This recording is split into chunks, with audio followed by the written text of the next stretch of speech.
The Barista Express Impress features an inbuilt cleaning cycle, which should be carried out periodically. The maintenance light will automatically flash to indicate when a cleaning cycle is required. To start, insert the 1-cup filter basket into the portafilter, followed by the silicone cleaning disc.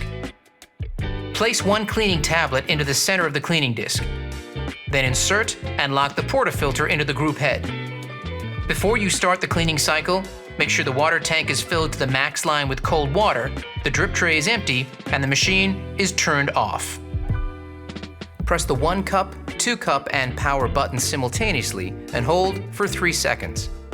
The cleaning cycle will commence and last for approximately 5 minutes. The machine will beep 3 times and return to standby mode once completed. Remove the portafilter and ensure the tablet has completely dissolved. If the tablet has not fully dissolved, repeat the steps until the tablet has dissolved. Once the tablet has completely dissolved, remove the cleaning disc, then reinsert and lock the portafilter into the group head. Place a small cup or container under the portafilter and press the 2-cup button to rinse any residue.